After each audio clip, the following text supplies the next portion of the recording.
बहुत खुशहाल जीवन जी रहा था। सब कुछ था, पैसे, नौकरी, आज्ञाकारी बच्चे, पत्नी, मित्र संबंधी। ऐसा कुछ नहीं था जिसकी कमी थी। फिर भी जब जब किसी सत्संग में जाकर बैठता था तो अंदर एक खालीपन सा छा जाता था। बार बार सत्संग के शब्द कानों पर पड़ते थे। परमात्मा, खोज, मोक्ष, निर्वाण, मुक्ति, संन्यास।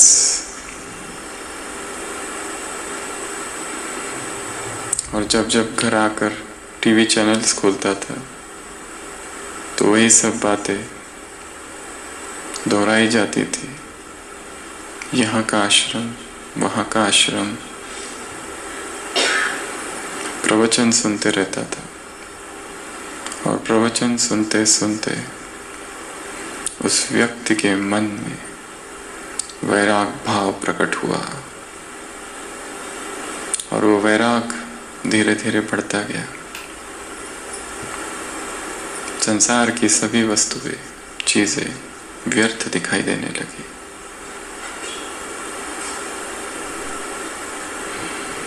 वो जो कुछ करता था वो सब कुछ अर्थहीन दिखाई देने लगा।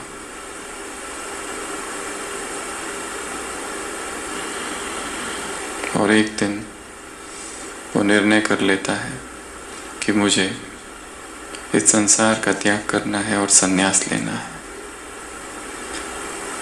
और वो व्यक्ति घर पर अपनी ये बात जैसे ही बताता है, भयंकर विरोध होता है।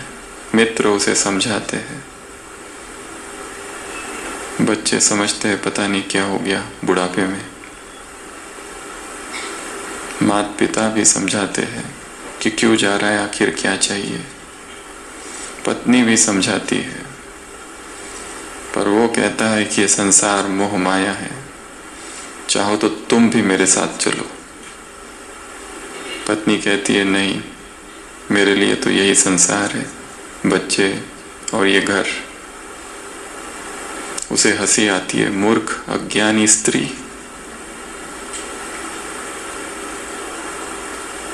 धन्य हो तेरा।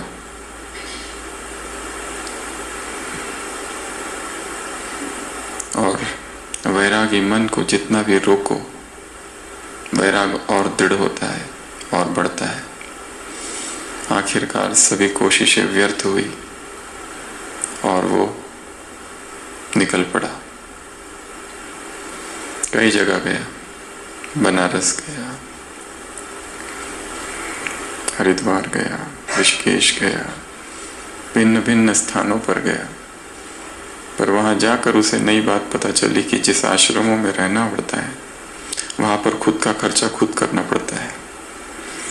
वो तो अच्छा था, वो अपना एटीएम कार्ड साथ में लेके आया था।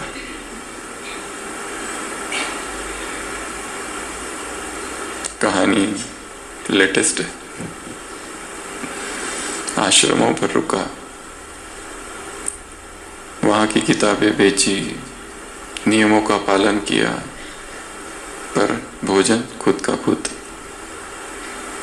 गुरुओं की आज्ञा मानी। कई आश्रम बदले और कहीं कहीं पर उसने देखा वो आश्रम केवल नाम के है, वो वास्तव में राजनीतिक संगठन थे। अंदर कुछ, बाहर कुछ।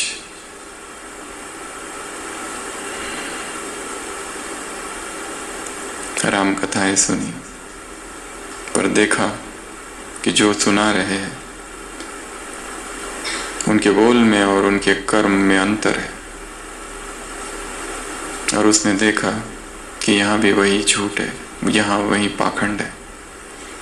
और फिर वो सोचता है अच्छा हुआ कि दूर हिमालय में चला जाऊं, क्योंकि उसकी प्यास ईश्वर को पाने की थी। और वो यहाँ देखता है ईश्वर ये लक्ष्य तो भूल ही गया है। लोग आश्रमों में रहते हैं परंतु कुछ और कर रहे हैं। तपस्या तो खो गई है। तपस्या जो करनी चाहिए वो हो ही नहीं रही है। तपस्या के नाम पर प्रचार और प्रसार मात्र हो रहा है।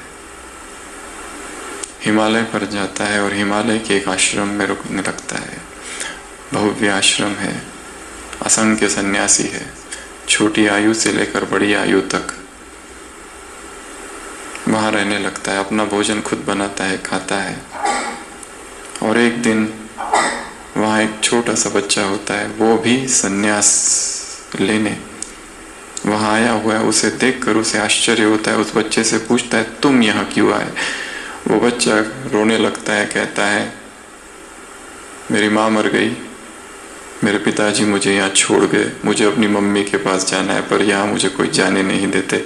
यहाँ सब लोग बातें करते हैं ईश्वर ईश्वर की, परंतु मुझे कुछ समझ नहीं आता है, मुझे वापस घर जाना है। उस व्यक्ति को आश्चर्य लगता है, ये क्या चल रहा है।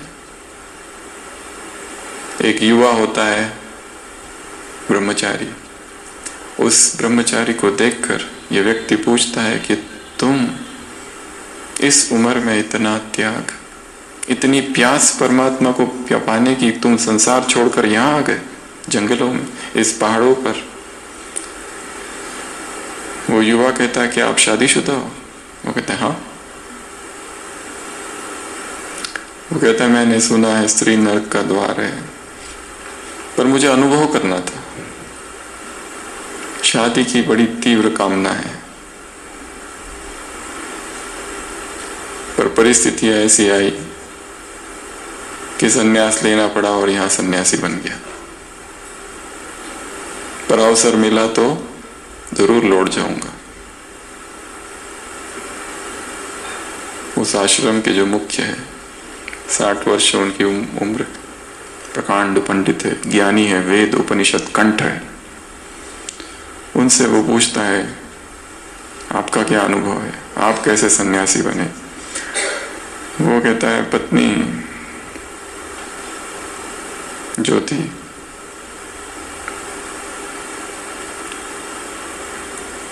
उसने धोखा दिया, वैराग आ गया, इसलिए यहाँ पड़ा हूं। और फिर धीरे धीरे आश्रम खोला और इतना बड़ा बन गया है। वो जो गृहस्थी होता है वो सोचता है यहाँ मुझे भगवान मिलने वाला नहीं है, क्योंकि यहाँ तो ये लोग ही भटके हुए हैं। वहां से निकलकर कहीं और जाता है, देखता है ऊंची पहाड़ी पर कोई एक बूढ़ा व्यक्ति रहता है, कोई एक योगी, कोई एक सन्यासी। उसके पास जाकर बैठता है और कहता है मैं क्या करूं, मुझे भगवान को पाना है। वो बूढ़ा सन्यासी कहता है तुम यहाँ क्या कर रहे हो? वो कहता है यहाँ नहीं रहूं तो कहाँ जाऊं, जंगलों में, आश्रमों में तो भगवान मिलते हैं। वो हंसने लगता है, कहता है तुमको किसने कहा ये सब? क्या वो यहाँ नहीं मिलता है? व्यक्ति पूछता है, कहता है बिल्कुल नहीं। फिर कहाँ मिलता है? तो आप यहाँ क्या कर रहे हो फिर? वो कहता है मैं तो बचपन से ही घर से भाग गया था, किसी आश्रम में रहा और वहां पर गुरुओं की सेवा की। बाद में गुरु चले गए, मुझे छोड़ गए। अब मैं अकेला रहता हूँ और अकेले रहने की आदत सी पड़ गई है और मौन में रहता हूँ। नीचे गांव में जाता हूँ, भिक्षा मांगता हूँ, थोड़ी बहुत सेवा करता हूँ, फिर चुपचाप अपनी साधना करता हूँ, मंत्र जाप करता हूँ। वो व्यक्ति पूछता है पर मैं क्या करूं फिर? जहां देखता हूं वहां पर ढोंग और आडंबर और दिखावा और ढकोसलापन है। सत्य क्या है? सत्य को कैसे ढूंढूं? वो बूढ़ा योगी कहता है सत्य यहाँ नहीं है, और जिसे तुम वैराग कह रहे हो वो वैराग भी नहीं है। जाओ, जाकर वहीं रहो जहां रहते हो, परंतु ऐसे रहो जैसे उस संसार में होते हुए भी संसार में नहीं हो। व्यक्ति, वस्तु, स्त्री आए और चली जाए, तुम अलिप्त रहो। यहां रहकर तुम्हें कुछ नहीं मिलेगा। किसी को छोड़कर, किसी चीज को, वस्तु को छोड़कर वैराग नहीं धारण किया जा सकता है। वैराग का संबंध त्याग से कम है, समझ से है। ये छोड़ दिया, वो छोड़ दिया, ये नहीं खाते, वो नहीं खाते, ऐसा नहीं करते, वैसा नहीं करते, ये वैराग नहीं है। वैराग का संबंध जागरण से है, वैराग का संबंध समझ से है। वैराग अर्थात वो आंख जो महल में भी खंडहर को देख ले। वैराग अर्थात कुछ त्यागना नहीं। वैराग अर्थात अंदर जो गंदगी है, अंदर जो कचरा है, उसके प्रति विद्रोह, जो अनावश्यक है, जो पाप का बोध लाता है, जो पश्चाताप लाता है, जो दुख और पीड़ादायी है, उस दुख को उखाड़कर फेंक देना अर्थात वैराग। चीजों को छोड़ना वैराग नहीं है, समझ अर्थात वैराग। जो चीज बार बार दुख दे रही है, जो संबंध दुख का कारण बना हुआ है, जो वासना, जो इच्छा, जो तृष्णा, सभी अपेक्षाओं का अंत होना अर्थात वैराग का उदय होना। इसका कहीं जाने से, कुछ छोड़ने से कोई भी संबंध नहीं है। परिपूर्ण जागरण, संपूर्ण जागरण अर्थात वैराग। सुबह की अव्यक्त वाणी। वैराग अर्थात किनारों को छोड़ना, स्थान को छोड़ना वैराग नहीं, वस्तुओं को छोड़ना वैराग नहीं, व्यक्तियों को छोड़ना वैराग नहीं, शहर को छोड़कर जंगल जाना वैराग नहीं।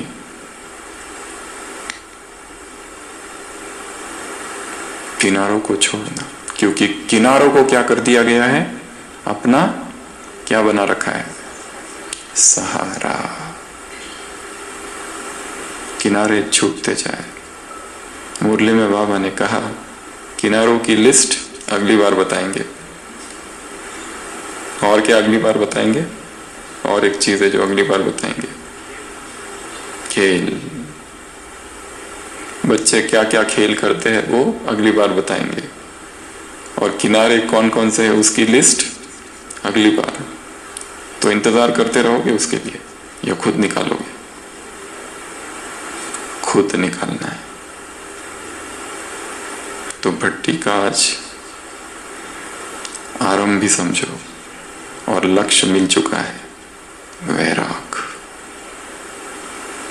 किनारों को छोड़ देना। कौन से किनारे छोड़ने हैं? अगले 3 दिन अपने ही अंतर मन में प्रवेश।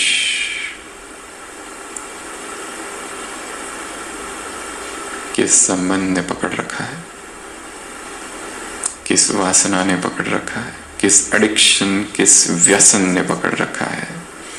कौन सा संस्कार, कौन सी गलती, कौन सी कमी, कौन सा भारीपन, कौन सा दुख और कौन सी उदासी, कौन सा कंफ्यूजन, क्या है ऐसा? काम बड़ा है तो मन को शांत कर दो और एक छोटे बालक की तरह बन जाओ, एक साधक की तरह। समर्पण भाव।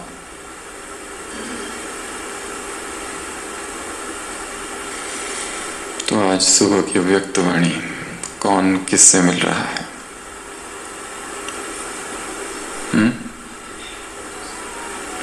सुनी है या पढ़ी है या दोनों ही नहीं किया है? सुनी है कि पढ़ी है? सुनी भी है और पढ़ी भी है।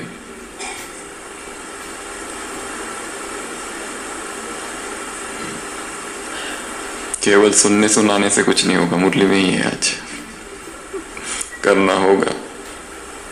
इसमें पहले मैं, माया के वश होने में पहले मैं नहीं।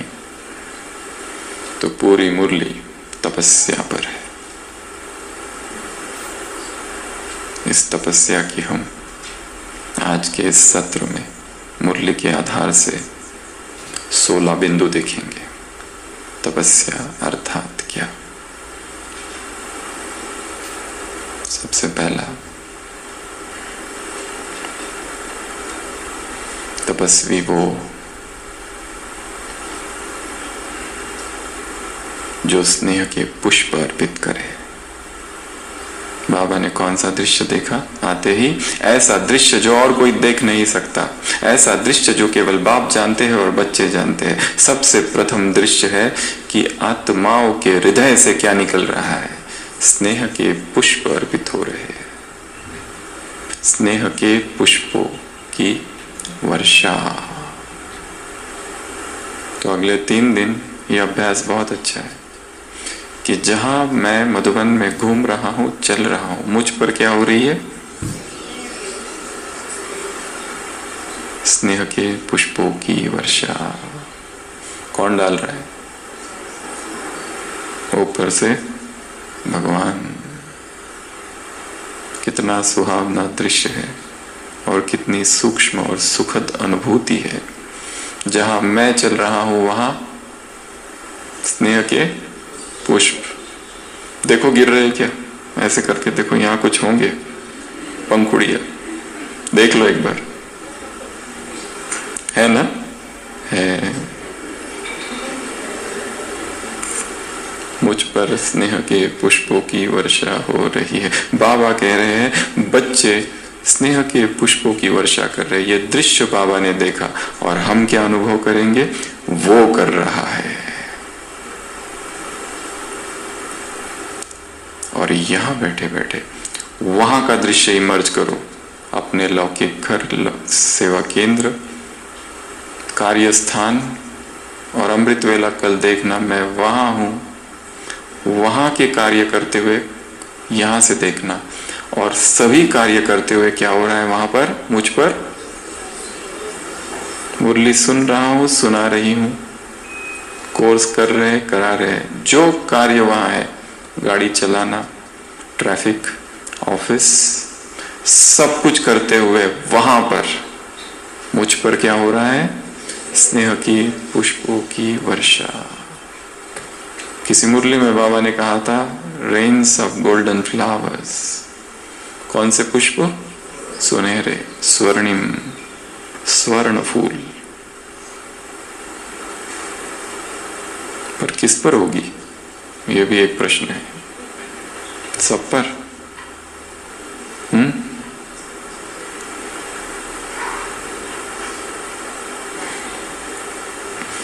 पार्टियों से मुलाकात।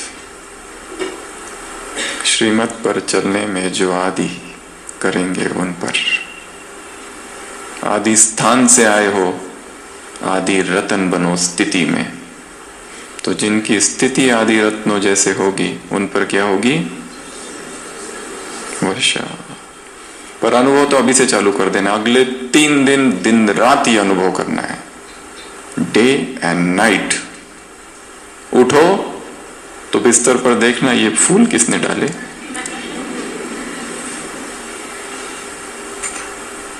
बार बार बार, सतत सतत सतत, निरंतर पकड़ लो इसको कि वर्षा हो रही है, वर्षा हो रही है, वर्षा हो रही है, वर्षा हो रही है। तपस्वी अर्थात जो अपने हृदय के पुष्पों से बाप पर स्नेह की वर्षा करे और उस पर हो, यह हमारा अभ्यास।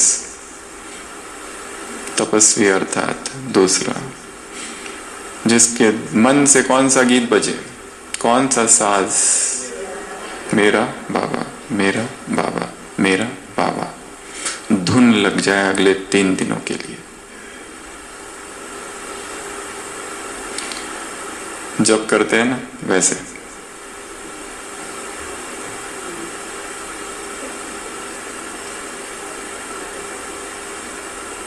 गीत गाते रहना अंदर अंदर अंदर अंदर।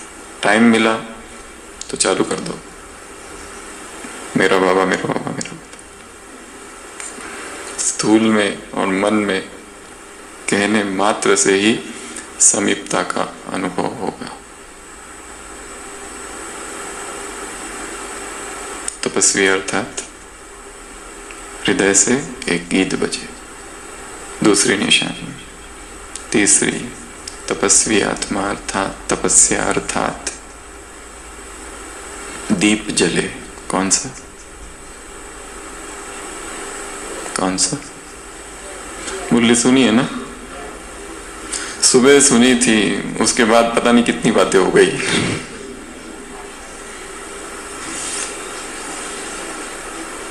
कौन से दीप?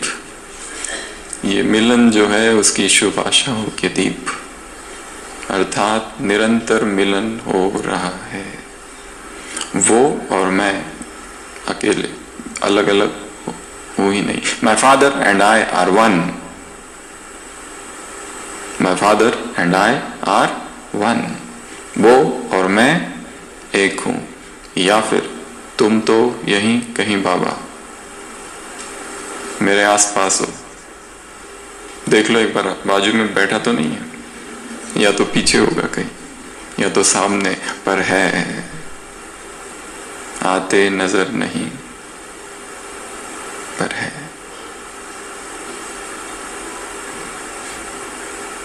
भगवान देखने की चीज नहीं, अनुभव करने की चीज है, ऐसा भक्ति में कहते हैं। तो तीसरा अभ्यास, दीप जला रहे, मिलन का दीप, शुभ आशाओं का दीप, निरंतर मिलन हो रहा है। वैराग की एक परिभाषा ये है,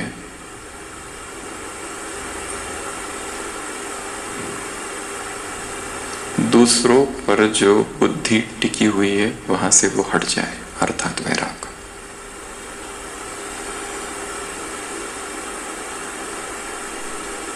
एक फ्रांस का फिलोसोफर कहता है, the other is hello, the other is hello.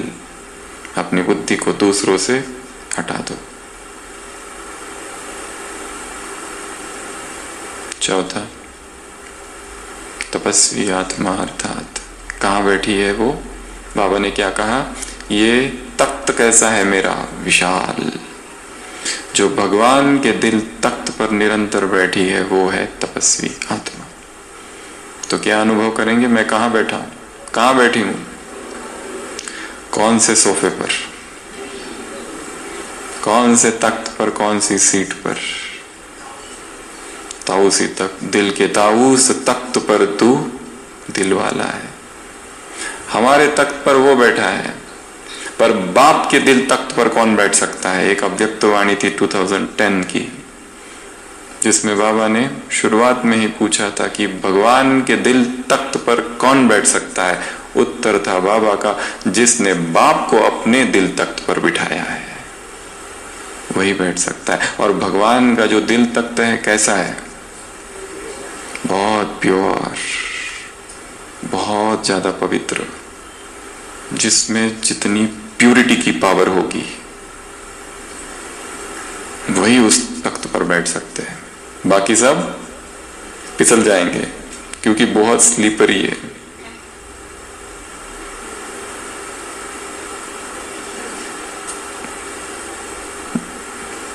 और जिसकी पवित्रता अप डाउन होती रहती है, जिसका ब्रह्मचर्य हिलते रहता है, डुलते रहता है, वो कभी तख्त कभी नीचे, फिर और ऊपर, फिर नीचे। और जो निरंतर अखंड प्यूरिटी में स्थित होते हैं, सुबह भी, दोपहर में भी, शाम को भी, सोते समय भी और नींद में भी, कहीं पर भी किसी संकल्प में, किसी स्वप्न में कोई देह आकर्षित नहीं करता। मिट्टी के पुतले दिखाई देते हैं जिसके बीच आत्मा चमक रही है। अपने ही शरीर से कहाँ मोह, तो दूसरों के शरीर से कहां से रहेगा? तो चौथा, तपस्या अर्थात निरंतर भगवान के दिल तख्त पर बैठना। याद रखना, सारी पॉइंट्स फिर से पूछेंगे लास्ट में। और जिन्होंने आज की मुरली नहीं पढ़ी है, इस क्लास के तुरंत बाद बिना मुरली पढ़े सोना मना है।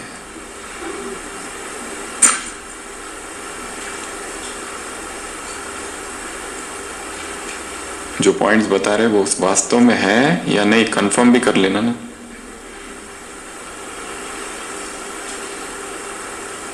तो ये 4, 5वां। फिर बच्चे बाबा से बातें कर रहे, उल्हाने दे रहे हैं, परंतु बाप फिर भी पदम गुना याद प्यार दे रहे हैं। ब्रह्मा बाप अव्यक्त फरिश्ता बने, किस लिए? सेवाओं के लिए। परंतु आज अव्यक्त से व्यक्त हुए, तो यदि बाप से प्यार है तो तुम्हें क्या करना है? व्यक्त से अव्यक्त बनना। ये है स्नेह का रिटर्न। बाप अव्यक्त क्यों बने? आप समान बनाने के लिए। तो 5वां, तपस्वी अर्थात ब्रह्मा बाप समान, जो व्यक्त से अव्यक्त बने। और अव्यक्त बनने के लिए 2 काम करने हैं जो भट्टी में आए हैं। तीसरा है वो बाद में बताएंगे। पहला, क्लास के तुरंत बाद जिससे बातें करनी है कर लो और मोबाइल स्विच ऑफ। कब खुलेगा? भट्टी का जब लास्ट सेशन होगा उसके बाद। कोई भी इलेक्ट्रॉनिक्स अगले 3 दिन हमारे शरीर को स्पर्श ना करे,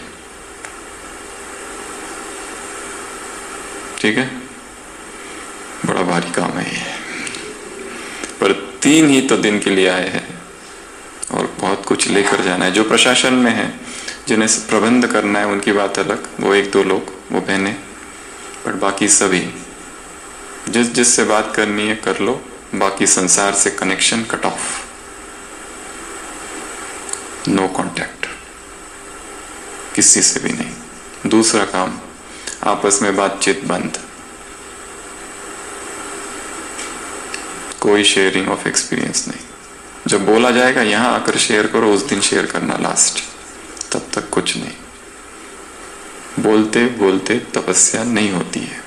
हाँ, जो केवल मनोरंजन के लिए आए हैं, जो केवल घूमने के लिए आए हैं, उनके लिए ठीक है, जो करना है करो। पर हाँ, यदि कोई दूसरा गंभीर साधक यदि तपस्या कर रहा है और गंभीरता से कर रहा है, तो उसकी तपस्या बोलकर भंग नहीं करनी है। कम से कम ये पुण्य तो करो। ये बड़ा काम है। चुप, जितना हो सके मौन। बिना मौन के कोई तपस्या नहीं हो सकती। खाना खा रहे, थोड़ा बोलना पड़े, धीमी आवाज में और कम, पर लक्ष्य रखो 100% मौन का। तो कहाँ थे हम?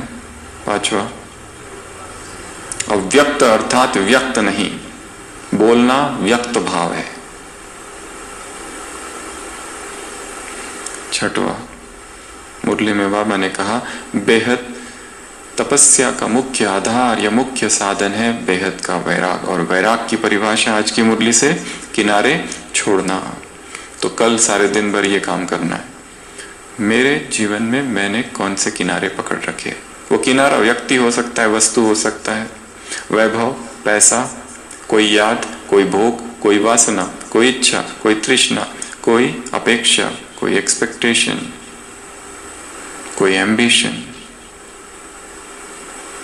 कुछ भी हो सकता है। उसको आइडेंटिफाई करना है। उस बात को आइडेंटिफाई करना है जो मेरे और भगवान के बीच है। वैराग अर्थात वो हर बात को उखाड़ कर फेंक देना जो उसकी और मेरे बीच आ रही है।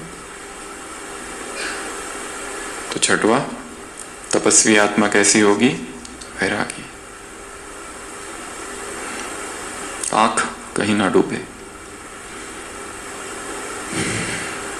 सारी वस्तुएं संसार की देखते हुए ऐसे देखो कि जैसे आ रही है और जा रही है।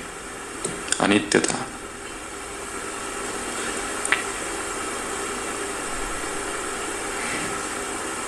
उसके बाद 7वां, 8वां, 9वां, 10वां, 11वां, 5 बातें। तपस्या अर्थात एक का बनना, अर्थात एक नामी। तपस्या अर्थात एकाग्र। तपस्या अर्थात एक रस स्थिति। तपस्या अर्थात एकांत प्रिय। तपस्या अर्थात इकोनॉमी। ये 5 बातें मुख्य परिभाषा दी है तपस्या की। जब जब 5 उंगलियों को देखो, एक एक पॉइंट याद करना। हाथ को देखते ही ये 5 बातें याद आए। पहला, एक का बनना, और जो एक का बना है फिर वो किसी और का नहीं हो सकता।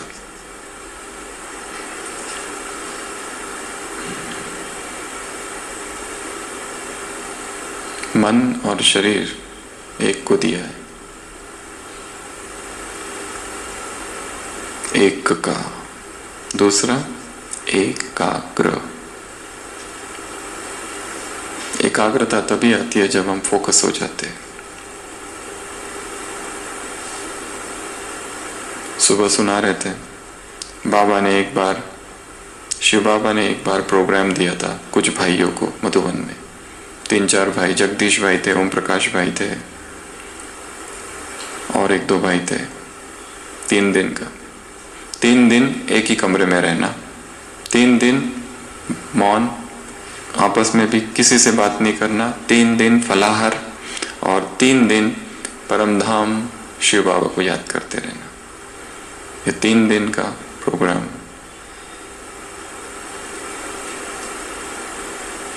कभी दिया था भाइयों को बाबा ने। और ऐसे छोटी छोटी पट्टियां कंटिन्यूअस होती रहती थी शुरुआत में। तब सेवा इतनी नहीं थी तो नॉन स्टॉप पट्टियां। अभी सेवाओं का विस्तार बहुत है, परंतु उस विस्तार में से भी अभी समय मिला है ये 3 दिन का, तो जितना हो सके गंभीरता से साधना करनी है। यहाँ क्या हो रहा है, वहाँ क्या हो रहा है, इससे बात करो, उससे बात करो, इधर मिलूं, उधर मिलूं, मधुबन में आया है तो ढेर सारे काम करके जाऊं, तपस्या रह जाएगी। और यहाँ से जब जाएंगे तो केवल याद रहेगी बहुत अच्छी पट्टी हुई थी, सब मिले थे, बहुत खुशी हुई थी, बस।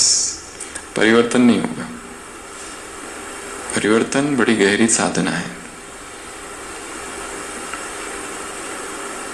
तो ये 5 बातें, एक रस, एकाग्र मन बुद्धि, फिर एक रस स्थिति। 3 दिन का भी अगर मन को एकाग्र करने का अभ्यास और एक रस रखने का अभ्यास करो तो ये अभ्यास कई दिन चलेगा। 3 दिन यदि कर लिया तो कई दिन चलेगा। जहां जहां संसार में मन जाए वापस उधर लाओ इसको। इस मधुबन के कैंपस से जितना हो सके बाहर कहीं नहीं जाना है। कहीं पिकनिक के लिए जाते हैं बाबा पहाड़ी, वो अलग बात है, पर इधर उधर घूमने के लिए व्यर्थ से में कहीं नहीं जाना है। कैद कर दो अपने आप को, सेल्फ इंड्यूस्ड क्वारंटीन। इकोनॉमी अर्थात खजाने व्यर्थ न गवाना। और सबसे बड़ा खजाना कौन सा है? समय और बोल। तो अगले 3 दिन के लिए यहां पर लॉक लगा दो।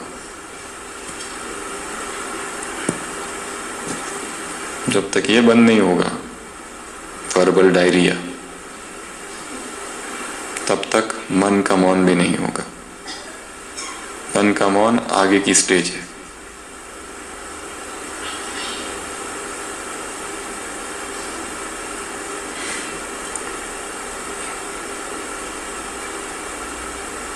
इकोनॉमी, एक रस, एकाग्र, इकोनॉमी, एक नामी, और 5वां एकांत। अगले 3 दिन सोचो कि मेरे अतिरिक्त यहां और कोई भी नहीं है। सन्नाटा। और जितना हो सके डाउनकास्ट आइज नीचे। आंखें जहां जाती है एनर्जी वहां फ्लो करती है। जिसको जहां जहां आंखें जाती है वहां क्या होती है? ऊर्जा भागती है। wherever eyes goes energy flows. इसलिए जितना हो सके इधर उधर देखते नहीं बैठना है, ये क्या कर रहा है, वो क्या कर रहा है। चुपचाप साधना। कितनी बातें हो गई? 11, 12। बाबा ने कहा शक्तियां तुम्हारा अधिकार है, तुम सब शक्तियां लो। यथाशक्ति नहीं, सर्वशक्तिवान हो। जितनी चाहे उतनी शक्तियां बाप से ले लो।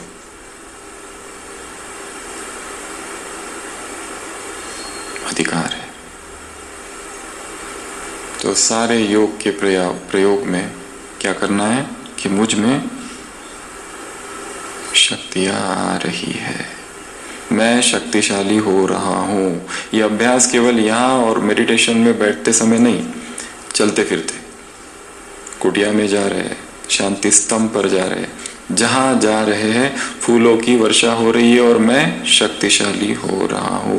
मेरी शक्तियां बढ़ रही है, मेरा संयम बढ़ रहा है, मेरा ब्रह्मचर्य बढ़ रहा है, मेरी पवित्रता बढ़ रही है, मेरी सहन शक्ति बढ़ रही है। मैं मास्टर सर्वशक्तिवान हूं। आज तो बाबा ने मास्टर भी नहीं लगाया, डायरेक्ट कहा कि तुम सर्वशक्तिवान हो, तुम सर्वशक्तिवान हो। 12th point. और इसमें यह भी कहा अपना प्रोग्राम बनाओ। प्रोग्राम है इसलिए कर रहे हो या दिल के उमंग से कर रहे हो?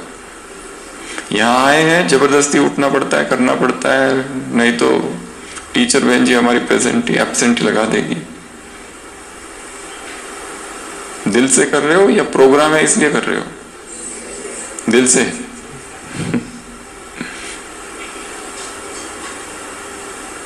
ये भी प्रश्न पूछा है मुरली में। कोई कह रहा है इसलिए नहीं। भट्टी करने के लिए आना पड़ता है, अर्थात जीवन में भट्टी नहीं हो रही है।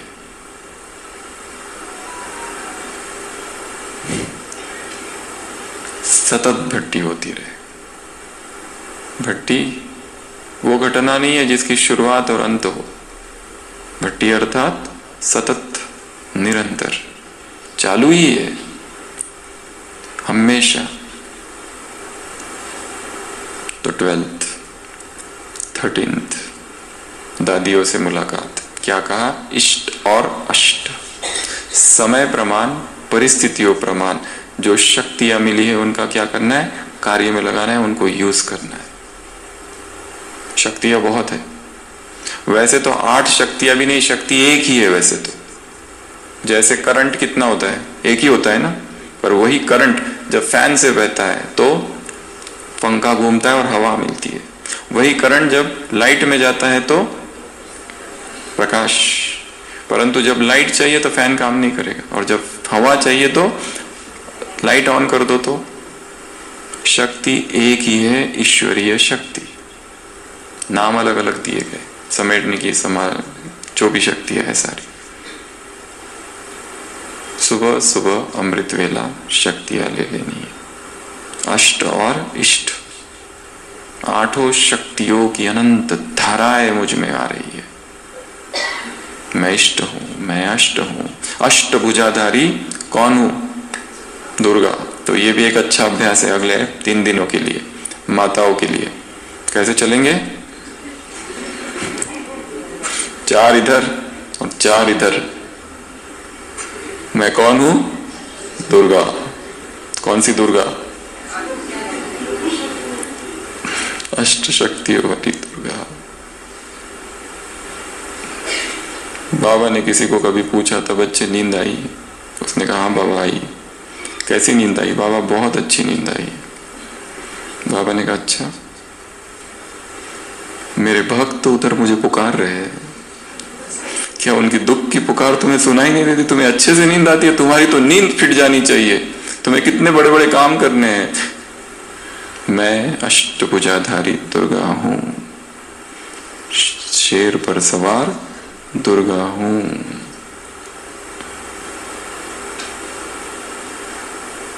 और थोड़ा दूर दूर चलना, ठीक है ना?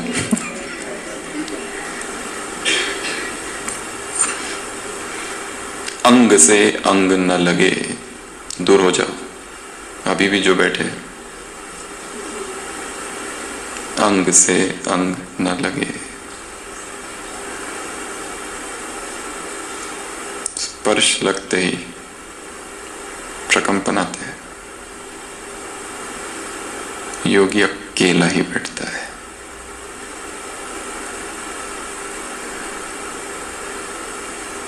हमारे ओपड़ी में जैन साध्वी आती है। यहाँ पर दिलवाड़ा मंदिर है, तो वो जैन साध्वियाँ नीचे से पैदल आती है, पीछे के रास्ते से, कभी आबू रोड से। तो उनको कुछ कुछ तकलीफें होती है तो दिखाने आती है, रहती है, 10 दिन रहती है, 15 दिन रहती है। कभी उनका मौन होता है तो एक व्यक्ति उनके साथ आता है जो कंप्लेंट बताएगा। पर उनका ऐसा नियम होता है कि वो आती है तो कई बार खड़ी रहती है। हम उनको कहते हैं बैठो, तो नहीं, वहाँ पुरुष बैठा था, बैठती नहीं है। वाइब्रेशंस,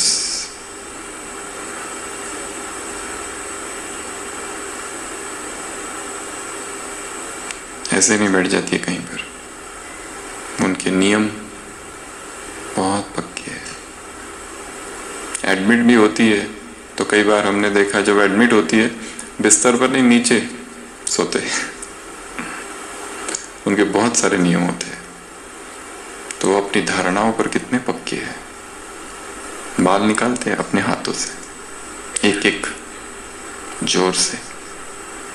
कैंची यूज नहीं कर सकते।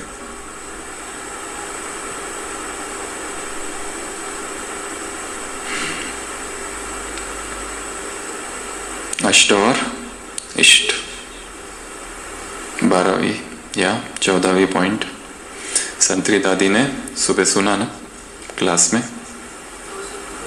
गोसुन कमसुन दादी।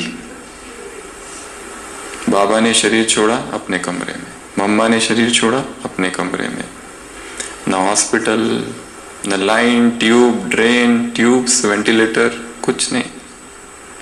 संतरी दादी ने शरीर छोड़ा, जशोदा मैया ने शरीर छोड़ा, मुरली सुनते सुनते। बाबा ने कहा अच्छा है, एवर रेडी हो, या जिज्ञासु याद आएगा या सेवा केंद्र याद आएगा? कोई याद नहीं आए।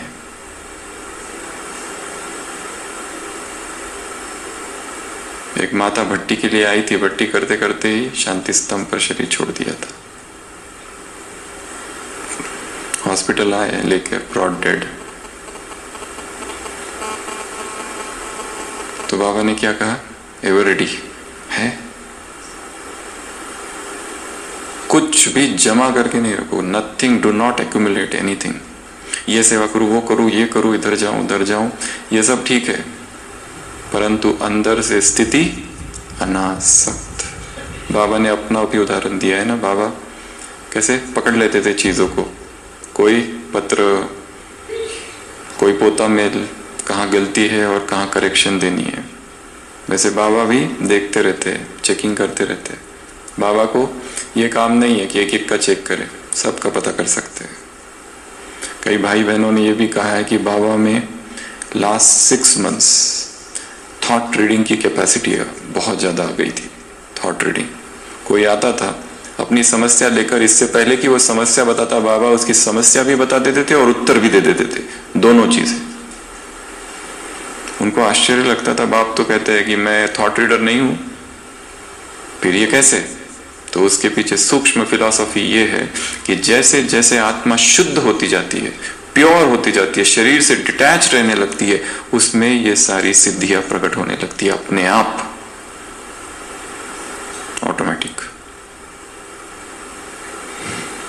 तो 14वां एवर रेडी। 15 और 16 पार्टियों से मुलाकात। 15 पार्टी नंबर 1, क्या कहा? कहाँ से आए हो? पंजाब दिल्ली ग्रुप आदि स्थान से आए हो। आदि स्थिति में भी आदि रतन हो, स्थिति में भी क्या हो? आदि रतन। क्योंकि आदि स्थान से आए हो, और आदि रतन अर्थात श्रीमत में आदि होकर चलने वाले। इसमें कोटों में कोई ही चलते हैं, परंतु जो इसमें चलते हैं उन्हें रूहानी नशा चढ़ता है, और जिनके पास रूहानी नशा है वो माया के नशे से छूट जाते हैं। और माया का कौन सा नशा है? पहनना, खाना, देखना, फूड, क्लोथ्स, साइट सीइंग, ये देखो वो देखो। माउंट में देखने जैसा क्या क्या है? तपस्या करने आए थे या साइट सीइंग करने आए थे?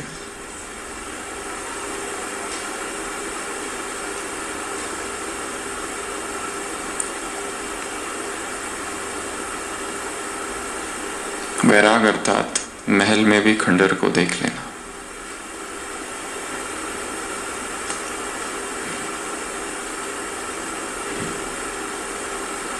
ये पहनूं वो पहनूं, ये खाऊं वो खाऊं।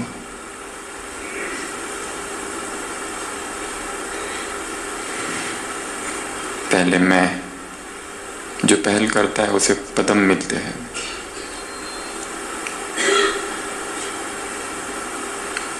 तो इसमें पहले करो, माया के वश होने में नहीं।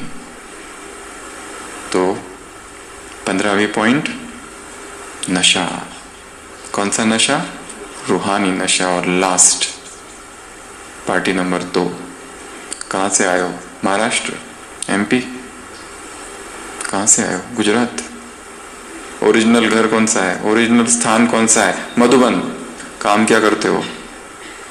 गवर्नमेंट सर्वेंट, फैक्ट्री या गृहस्थी में हो? ईश्वरीय सेवा। तो ओरिजिनल काम है ईश्वरीय सेवा, ओरिजिनल घर है मधुबन। इसको नहीं भूलना। और क्या कहा यहां पर बाबा ने? एक बहुत अच्छी बात कही है। माता क्या कहती है? हमारे घर वाले कैसे हैं? पक्के रावण। तो बाबा ने क्या कहा? क्या करो उनसे? लड़ाई करो। शुभ भावना शुभ कामना की अंजलि दो। ये बहुत प्रैक्टिकल और बहुत पावरफुल पॉइंट है। और ये याद 3 दिन करके जाना है यहां से। कैसा भी हो, परंतु शुभ भावना देना है। क्योंकि तुम कौन हो? दाता के बच्चे हो। बाबा ने इतना खजाना दिया, पर किसी ने लिया, किसी ने यथाशक्ति लिया। बाप कभी कहते हैं मैं नहीं दूंगा? तो तुम कौन हो? देने वाले। अपना देवदाई ड्रेस क्या किया है? धुलाई, प्रेस, सिलाई सब करके रखा हुआ है ना? देना। तो यहां बैठकर रोज अपने सारे लौकिक रिश्तेदारों को इमर्ज करो। एक यहां बैठे उन सभी आत्माओं को इमर्ज करो जिनके साथ हिसाब किताब चल रहा है। यहां बैठे हुए उन सभी आत्माओं को इमर्ज करो जिनके साथ हिसाब किताब अभी चालू नहीं हुआ, होने वाला है फ्यूचर में। यहां से जाते ही स्टेशन पर खड़े या घर पे आ चुके हैं मेहमान बनकर। क्योंकि हमें तो पता नहीं चलेगा ना, क्योंकि हमारा तो मोबाइल अभी बंद है ना 3 दिन। तो कैसे पता चलेगा? वो तो वहां जाने के बाद पता चलेगा। शुभ भाव ना शुभ कामना, देते जाओ देते जाओ देते जाओ। ये बहुत बड़ा मंत्र है। कोई कितना भी विरोधी हो, कम से कम ये तो कहते ब्रह्मा कुमारी, ब्रह्मा का तो नाम ले रहे हैं।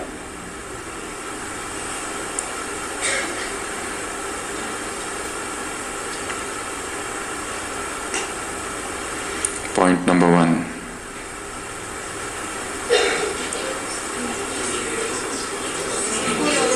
फूलों की वर्षा मुझ पर हो रही है, मैं तपस्वी आत्मा हूं। दूसरा, गीत गाए दिल में निरंतर, गीत गाते रहो, गीत गाते रहो, गाते रहो, गाते रहो। तीसरा, दीप, दीप बुझने ना पाए। चौथा, मैं कहाँ हूं? दिल तख्त पर। और अभी बैठो, इसके बाद उतरना ही नहीं, कभी उतरना ही नहीं। दिल तख्त पर ही बैठकर शरीर छोड़ देना अगर जरूरत पड़ी तो अगर ऐसी बारी आई तो, पर उतरना नहीं वहां से। एक सूफी संत कहता है, प्रभु तेरे दरवाजे पर आया हूं, तेरे दरबार पर। आते आते एक्सीडेंट हो गया, फ्रैक्चर हो गया, अब यही रख लो, कहां जाऊं? जा नहीं सकता। अगला, 5वां, ब्रह्मा बाप समान अव्यक्त फरिश्ता। अव्यक्त, व्यक्त नहीं, अनमैनिफेस्ट। छठवा बेहद का वैराग। सातवां, आठवां, नौवां, 10वां, 11वां एक रस, एकांत, एक का बनना, इकोनॉमी, उसके एकाग्रता, उसके बाद सर्व शक्तिवान हूँ, उसके बाद अष्ट और इष्ट देवी हूँ, उसके बाद एवर रेडी, कभी भी शरीर छूट सकता है। बाबा ने कहा हर एक का हिसाब अलग अलग है, हर एक का हिसाब अलग अलग है। उसके बाद में रूहानी नशा और लास्ट पक्के रावण को भी शुभकामना देने वाले, ऐसे पक्के रावण को भी शुभ भावना शुभकामना देने वाली आत्माओं को, ऐसे सर्वस्नेही आत्माओं को, ऐसे बेहद के वैरागी आत्माओं को, ऐसे तपस्वी आत्माओं को, ऐसे सिलाई धुलाई और प्रेस कर अपना कपड़ा देवताई ड्रेस सामने रखने वाली आत्माओं को, ऐसे सर्वशक्तिवान आत्माओं को, ऐसे ब्रह्म मुहूर्त में शरीर छोड़ने ऐसे एवर रेडी आत्माओं को, ऐसे इष्ट और अष्ट आत्माओं को, ऐसे एक रस, एकाग्र, एकांत प्रिय, इकोनॉमी और एक नामी वाली आत्माओं को, ऐसे ईश्वरीय सेवाधारी आत्माओं को, ऐसे जिनका परमानेंट स्थान मधुबन है, ऐसी आत्माओं को, ऐसे रूहानी नशे वाली आत्माओं को, ऐसे आदि रतन आत्माओं को, ऐसे आदि स्थिति वाली आत्माओं को, ऐसे श्रीमत पर आदि से चलने वाली आत्माओं को, ऐसे दिल तख्त नशीन आत्माओं को, ऐसे अंत में आकर तीव्र पुरुषार्थ करने वाली आत्माओं को, ऐसे योग युक्त आत्माओं को, ऐसे शस्त्रधारी आत्माओं को वरदान, ऐसे